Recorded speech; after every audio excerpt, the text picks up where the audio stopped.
At this stage, I'd be happy to get the contract sorted for the 3 that we have, said Kieran Mullen. No, that wouldn't work for me, mate. That's been my worry all along. Now, look, Kieran, I'm not trying to say to you, bro, that you're wrong. I'm trying to say that that's too easy a get out of jail card for them.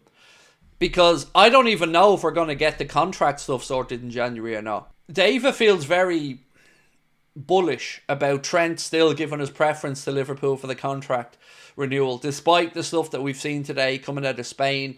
Real Madrid's confidence seems to be growing in that regard. But let's just read through what a couple of the English-based journalists have said, actually. And I want to take you to... who was the first we're going to go with? Paul Joyce. So let's talk about Paul Joyce and what he's written for a second. He said, despite the rush of goals from Mohamed Salah, 16 goals and 11 assists in the Premier League, securing Virgil van Dijk's future is believed to be the priority for the club. So let's just talk about this for 1 second. If Paul Joyce writes that Virgil van Dijk is the club's preference to get sorted first, I'm concerned. I'm very concerned, because he's also the easiest to get done of the 3. So if they're prioritising the easiest one, and that hasn't been done yet, I'm concerned as to why. Because it seems like a pretty straightforward thing. Virgil wants to be here. The club want to keep him here. Why has that not been done yet? So that's concern number 1. On top of that, then, Paul Joyce said, Richard Hughes and Slot remain relaxed about the contract situation because it's clear that Van Dijk and Salah want to remain at Liverpool, even if they've gone about showing that in different ways. That's, again, great, but it's always optimistic, sunny side up stuff, isn't it? No, what if somebody does get in the rear? Or what if they do have concerns and they feel like all of a sudden, well, I'm not being prioritised here. Why is this dragging on so long? It's always that the club are relaxed about it, isn't it? There should be a rocket up their arse at this point because they've dragged it out too long. He goes on as well to say, a quote from Arne Slot, that Trent, Van Dijk and Salah, he said, they're in constant talks with the club. Let's see what happens. So, let's see what happens.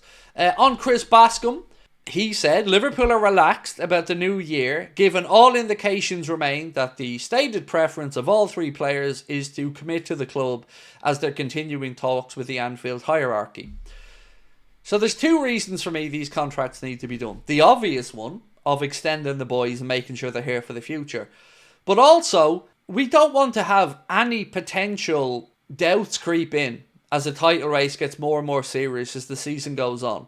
We don't want to have any distractions for the players. And I know everyone will say they're professionals and all, but your future is your future, and where your family are going to live and all these other things that the boys have to be concerned about will weigh on them. It will become a potential distraction. And why allow it when you can nip it in the bud and get the contracts resolved?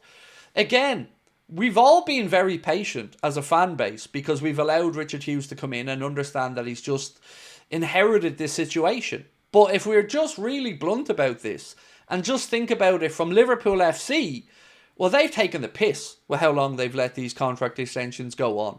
So there's only so much goodwill I think you're willing to have as a fan base before you have to go, we need some movement.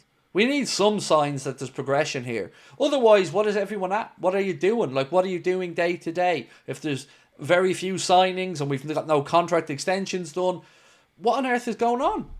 Both within and outside the Madrid camp, there is a growing belief that Trent Alexander-Arnold will join Real Madrid this summer. Again, from Relevo this time, they say Trent Alexander-Arnold is keen to do a proper farewell to Liverpool in style before joining Real Madrid. The deal between Trent and Madrid is now heating up and it will accelerate in January. So, you know, you balance that with what the English side is saying and you get 2 very different pictures on Trent. Truth is, I don't think anybody knows what's going on with Trent. And I include both sides of the journalistic divide here. I don't think Madrid know, and I don't think the English journalists know. I think everybody is just believing that Trent is given first priority to negotiate with Liverpool. But after that, it seems like everybody's at a loss to figure out what's going on. Virgil van Dijk also posted an image with the caption, "The show goes on," of him underneath the scoreboard there of Liverpool's 3-1 victory over Leicester. And I wonder, was that a little hint maybe, about a contract extension? Or again, was it just a post-match kind of, we move on to the next game? Probably was, but I don't know. Akshat said Trent is taking a huge risk going to Madrid. I just don't think I don't think he'll look back at that decision if he goes later in his life and feel it was the right one. I just don't. Yeah, but look, we can't make that decision for him, can we? Trent is his own man, and he'll make up his own mind. I just hope that he stays, because I think it's the best thing for him.